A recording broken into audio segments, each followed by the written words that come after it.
I am just an ordinary housewife. My mother-in-law and I share an unusual friendship as we are fans of the same celebrity. My husband's sister is incredibly beautiful and competent. However, my mother-in-law was forcibly placed in a nursing home due to her daughter's evil scheming. We noticed her madness and... My name is Angela, and I am 46 years old.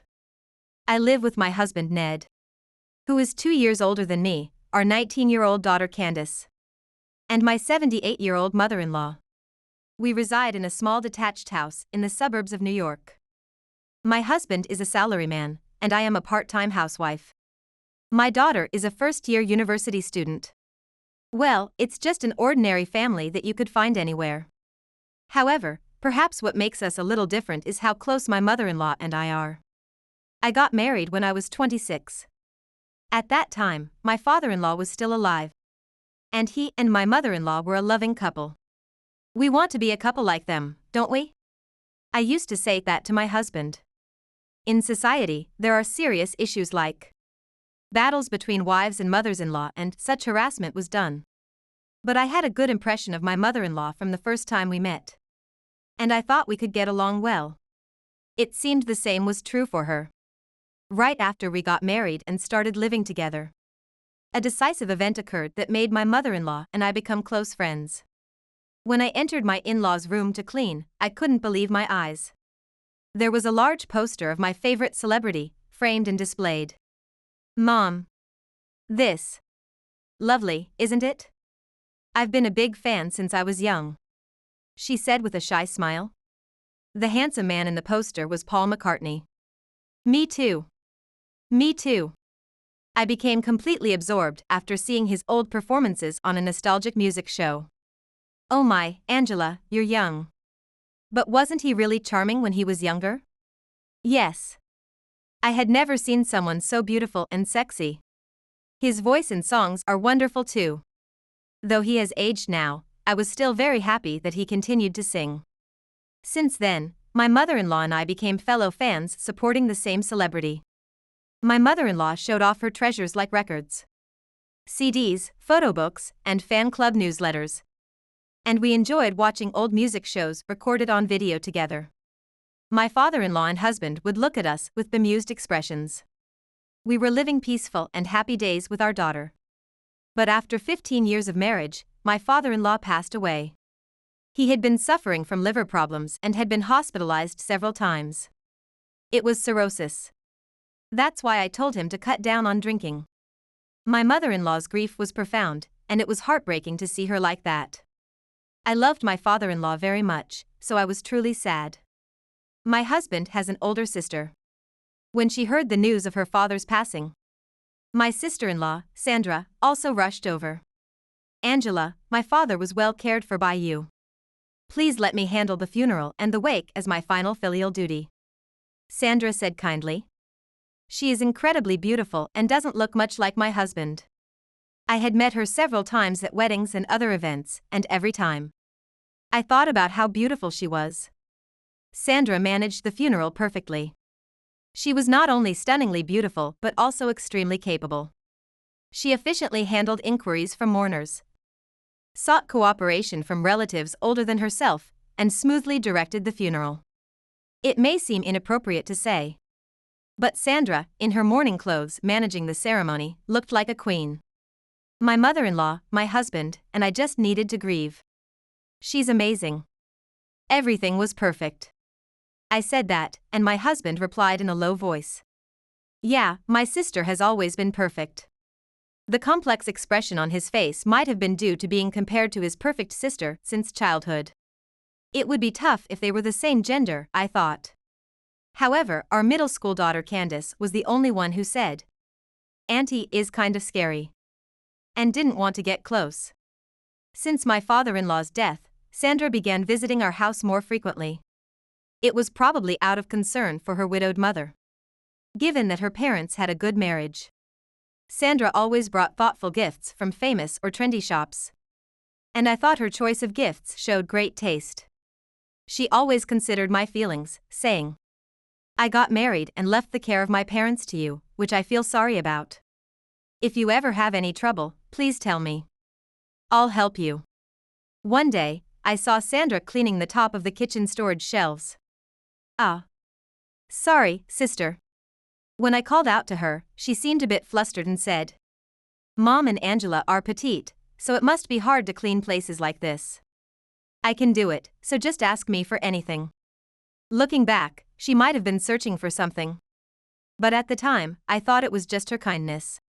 Sandra was also kind to my daughter Candace. Candace, do you want to go shopping for clothes with Auntie sometime?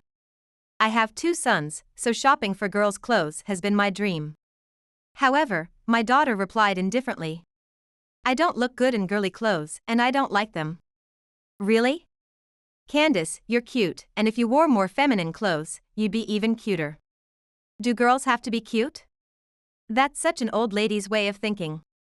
I turned pale at Candace's words. But rather used to insult middle-aged women. Candace. Why would you say something like that? As I raised my voice to scold my daughter, Sandra said with a beautiful smile. It's okay. It's a difficult age, isn't it? I'm sorry, Candace. However, I saw Sandra glaring at Candace with a fierce look for a moment. I remembered that at the funeral, Candace had said, Auntie is scary. Mom still has that poster up, huh? At her age. One day, Sandra said that to me. Really? Actually, I love Paul too. Mom and I are fellow fans. What? Paul. He's an old man now, isn't he? About the same age as Mom, right? Yes. But his old performances and his voice and songs are still wonderful. Recently, I'm happy because I can watch a lot of his old videos online. When I said that, Sandra had an expression I had never seen before. She made a slightly contorted, twisted face and said, That's kind of creepy. I didn't understand what she meant. Whether it was about being a fan of a much older celebrity, or the fact that old videos are now easily accessible online. At least, I knew she didn't find it amusing that my mother-in-law and I were fans of the same person. Sandra's visits, which used to be every 2 weeks, gradually became less frequent. And I haven't seen her face in over half a year now. I feel a bit relieved about that. I can't pinpoint exactly why, but being with Sandra is very draining. She always has a perfect smile, speaks with confidence, and her calm, attractive tone of voice, and she is also extremely beautiful. It's true that there's nothing to complain about Sandra. If I ever said anything negative about her, everyone would probably think it's just my jealousy. Both my husband and I, and even my mother-in-law, though we wouldn't say it aloud, we're relieved that Sandra stopped coming to our house. There's an indescribable pressure about her. As if she's saying everything she does is perfectly right. She has never actually said such a thing. But my daughter Candace was the only one who said, I'm relieved that Aunt hasn't been coming recently. The atmosphere is just bad when she's around. Since I work part-time, my mother-in-law did most of the cleaning and laundry. But one day, she slipped while bringing in the laundry from the drying area on the 2nd floor. Fell down the stairs and broke her leg. When I came home from work, I found her lying at the bottom of the stairs and, pale-faced, called an ambulance. I'm so fed up with this. Looks like I'll be hospitalized. But it was good that Angela came home just in time. She said with a bright smile, but the whole family was shaken. Sandra also rushed to the hospital. You know, Mom is getting old. And it would be terrible if something happened when she's alone. She said with concern, but I felt as if she was indirectly blaming me. Sandra seemed to be at the hospital almost every day. And whenever I went to visit, she was there. That day, my husband, my daughter, and I went to visit, and Sandra said, I'm worried because of what happened. So I've been looking into good nursing homes for Mom. What? You can't just say something like that all of a sudden. I had never considered putting my mother-in-law in a nursing home. My daughter Candace also strongly opposed. What are you talking about? Grandma will be fine once her fracture heals. And there's no need for her to go to a nursing home. Even so, Angela has to work part-time because of Candace's tuition, right? It would be great if I could always be there, but that's not possible. It would be more reassuring for everyone if Mom stayed in a proper facility. And she would be more comfortable too. she argued, leaving my daughter at a loss for words. Then, I'll work more part-time jobs too. I'll earn the tuition myself. Sandra, seemingly exasperated, responded. That would be putting the cart before the horse. You wouldn't even know why you went to college. My husband's income isn't extremely low compared to his peers. But since our daughter wanted to become a veterinarian and entered veterinary school, the tuition is quite high. I'll pay for the accommodation costs. I've been looking after my brother until now. I found a very good home, so you should visit and see. Sandra said, handing me a brochure.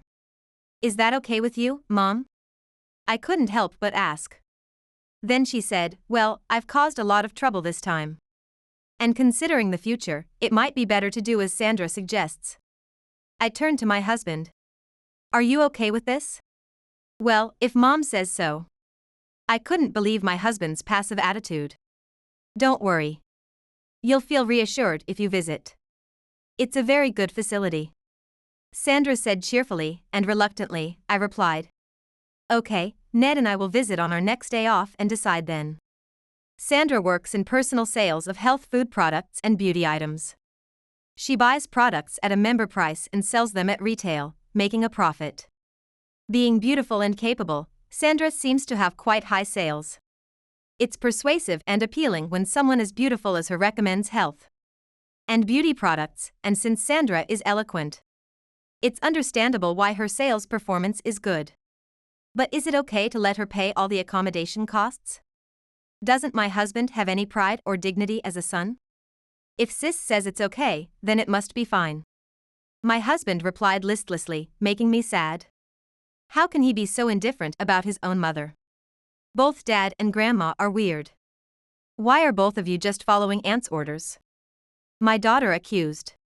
When I was a kid, I used to keep a Java sparrow. My husband suddenly changed the topic. What? I really loved it and took good care of it. But one day, when I came back from elementary school, it was gone. Then, Sis said she opened the cage to feed it, and it flew away. It must have been a sad event, but I wondered, why bring up such a story now? I used to treasure toys and paintings I won awards for. And they all disappeared at some point. My husband continued, seemingly pained by the memories. Then, in middle school, I found a stray cat, and after begging, my parents allowed me to keep it. It was very attached to me, and I loved it dearly. But one day, when I returned from school, it was gone. I felt a chill down my spine. Sis said she had given it to someone who really wanted a cat. But she wouldn't tell me the name or address of that person. What happened to the cat? My daughter asked. I don't know. I was too scared. I was scared of Sis. And I was too frightened to ask what happened to the cat. Sis doesn't allow anyone else to be the center of attention. My husband was dumped by a girlfriend in high school. It seems Sandra had fed her negative information about her brother, claiming it was for your own good. That's right. Aunt says, it's for your own good, I'm on your side. While trying to control us as she pleases. My daughter said, and I recalled several instances that made sense. Aunt must be a psycho.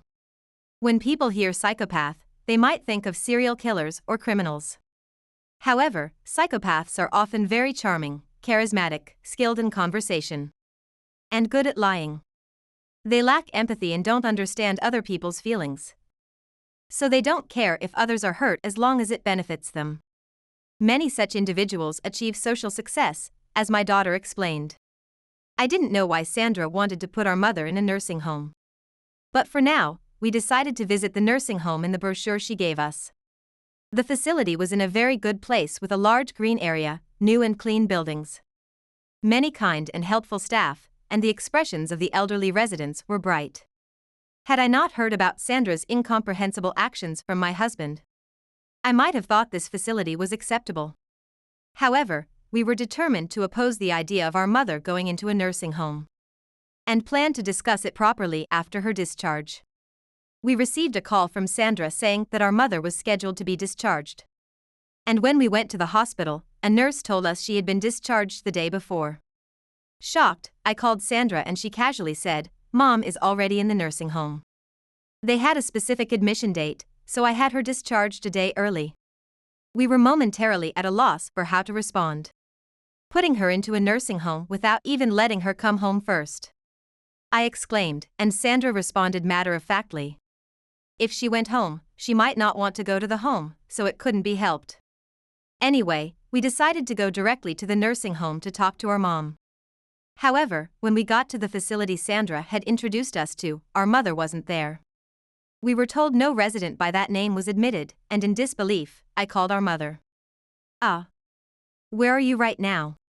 I asked in relief when Mom answered the phone. "I'm at the nursing home." What exactly was going on? The address Mom gave was completely different from the facility Sandra had introduced. It was late at night, so the next day, we headed to the nursing home Mom had told us about. It was an old building, completely different from the one Sandra had shown us. The staff, apparently short-handed, was hustled taking care of the residents. And the whole building was permeated with a foul smell. We were surprised to find Mom in a 4-person room, only divided by partitions, with just a bed and a small cupboard, although we had thought it was a private room. Why is this happening? This is not what we were told. Yes, Grandma. Let's go home. Candace and I whispered this, mindful of the other residents. We heard an unbelievable scheme from our mother about Sandra's antics. She tries to manipulate people for her own benefit. And it seems that even blood-related family is no exception. We had realized her abnormality. However, we cannot just comply with her demands. We must not. We have to firmly oppose the unreasonable demands of a psychopath. Ned, now free from his sister's control, joined us, and together, we planned our next steps. We learned something from the staff at the home. Mom was currently in a trial stay, and no formal contract had been signed yet. Sandra had shown us a nice facility to let our guard down, lied to the hospital about the discharge, and admitted her to a different home. All right, let's proceed as planned. That day, Mom, on my command, called Sandra. "Is that you, Sandra? I hate it here. I want out. I want to go home." Mom pleaded through tears. It wasn't an act. The thought that she truly wanted to go home was heart-wrenching. "Really? Then, tell me where you've stored the deed." "That's the condition." Okay. I'll tell you if you get me out of here. Don't lie, okay? If you do, it won't end well. Sandra didn't know that my husband, daughter, and I were by Mom's side. The voice heard over the speaker sounded cheerful, which only highlighted her abnormality and sent shivers down my spine. Minutes after the call, my phone rang. It was Sandra. Mom called me in tears, saying she really hates the nursing home. It's so hard dealing with the whims of the elderly. But there's nothing I can do if Mom cries like that. I'm sorry, Angela, but could you pick her up? If one didn't know the situation, they might think she sounded like a caring daughter worried about her mother. I agreed, informed the home that the trial stay was ending, and took Mom home. She was overjoyed to be back at her own house for the first time in 3 months. I couldn't help but laugh as she greeted Paul in her room. The next day, Sandra came to our house. We casually left Mom and Sandra alone and watched. "The deed is in a safety deposit box at the bank," Mom said in a fading voice. I see. And where's the key?" Now, it was my turn. "As promised, I've told you where the deeds are stored." "What?" Sandra was surprised to see me suddenly appear. It was the first time I had seen such an expression on her face. "The condition for Mom leaving the nursing home was to tell you where the deeds are stored, not where the keys are." "What are you talking about? You can't possibly think that kind of logic will work?" Sandra exclaimed in anger. "It's unbelievable that you'd put your own mother in a nursing home and threaten her just to get the deeds." My resolute stance was supported by Ned. "Sister, you said you'd pay the nursing home fees, but you only paid for the trial stay. Didn't you? You thought Mom would give in if she stayed there for a month, right? And then, you lied to Dad and Mom about the nursing home to keep them reassured. It's all out in the open now." Candace joined in relentlessly. Yet, Sandra remained calm, a true mark of a psychopath. "You all are naive. What if something happened to Mom? And she died without anyone knowing where the deeds are? I've asked her countless times. And she never told me, nor could I find them anywhere in this house. If she won't tell me, then it's only natural that I find a way to make her tell, right? Her reasoning was twisted. It finally dawned on me that her frequent house cleanings were for that reason.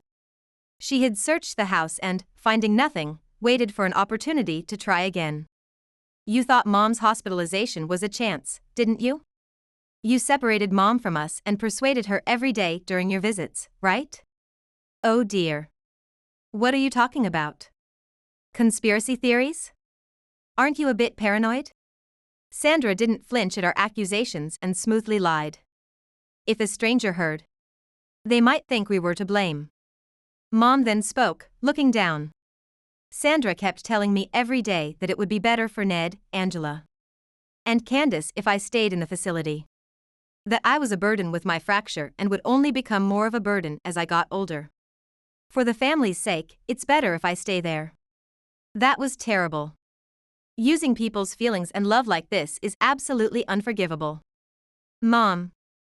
You're never a burden. That's right, Grandma.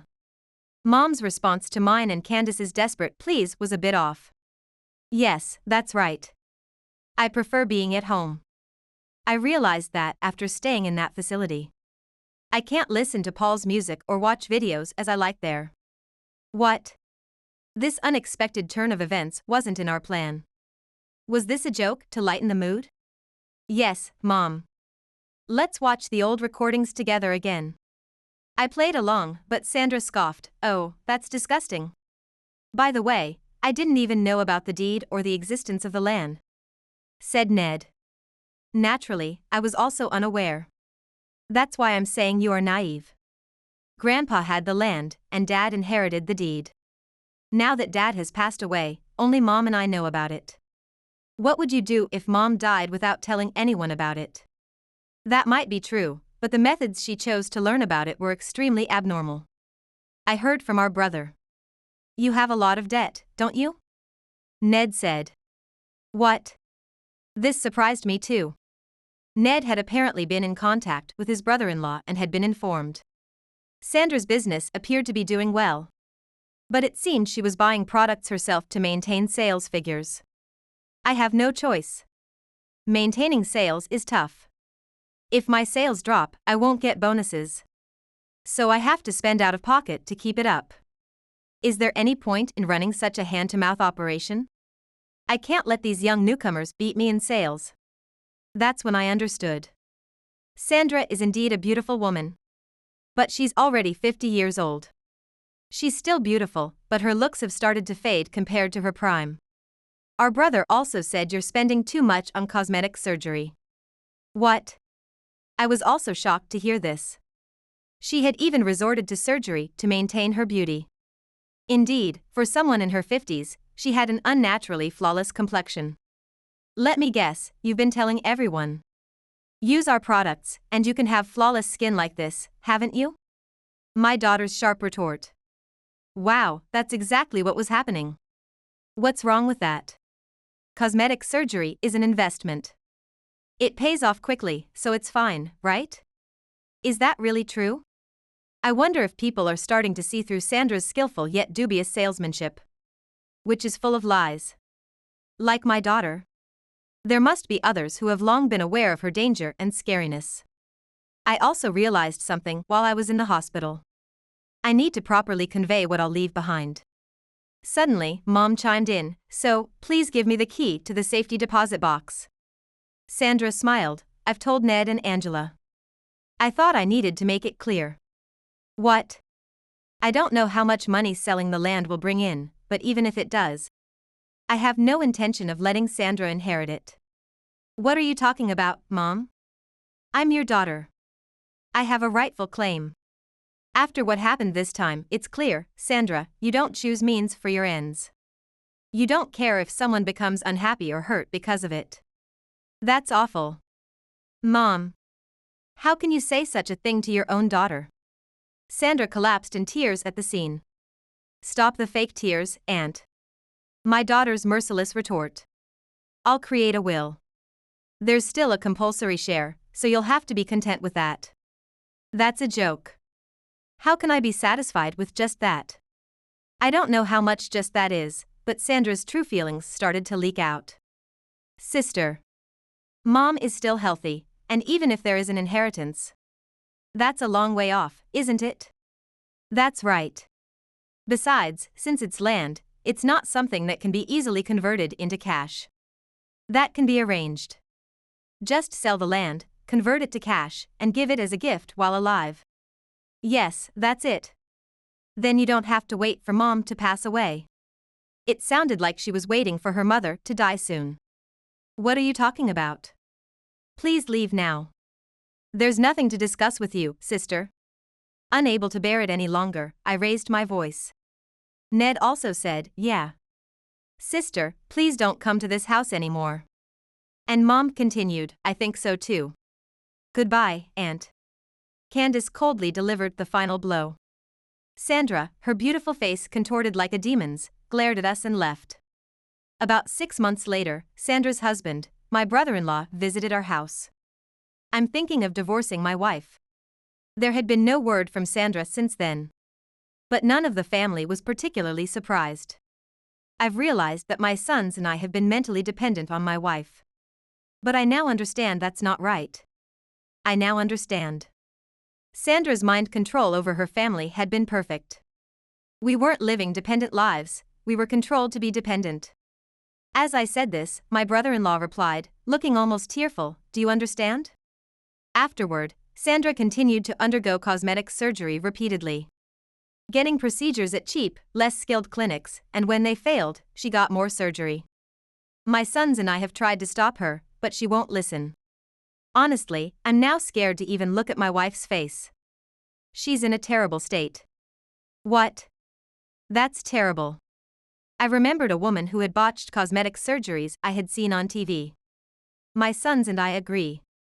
While I owe my wife for getting us this far, I'll leave the apartment to her and move out. My brother-in-law was considered a high achiever among his peers. If it was due to Sandra's control, then things must have been working out for a while.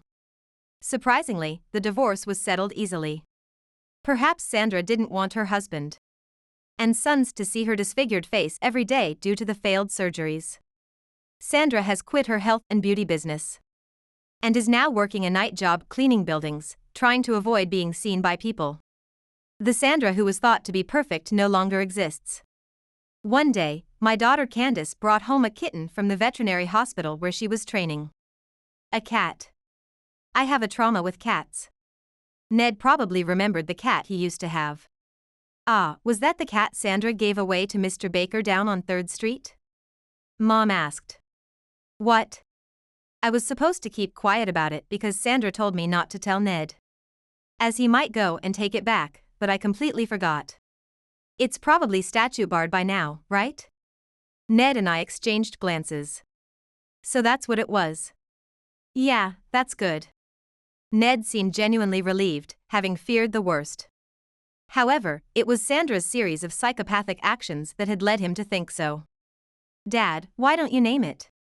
Encouraged by his daughter, Ned seemed pleased to consider it. How about Paul?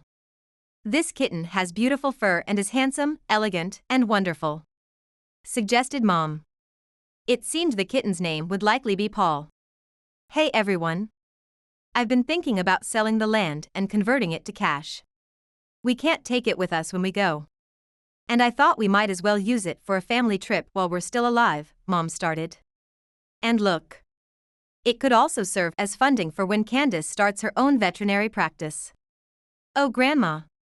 That's a long way off, isn't it? I'd be happy if it happens, but... Candace seemed both surprised and pleased by the unexpected suggestion. Sandra's sons are still students and will need money. So I'm thinking of formally proceeding with the gift before death. Yes, I think that's a good idea, Mom. It was a fortune we didn't even know existed. If it could make the living happy, then that's a good use for it. Angela. Yes? Here comes the main topic. What? Wasn't that the main topic just now? Next year's Paul concert. Shall we go together? Let's make it totally glamorous. I wondered what she was about to say. Of course, I agreed. Whether it's a concert on a luxury cruise or an overseas performance. I'll go anywhere with you. Laughing and holding hands, Ned and Candace watched us with a resigned but amused expression.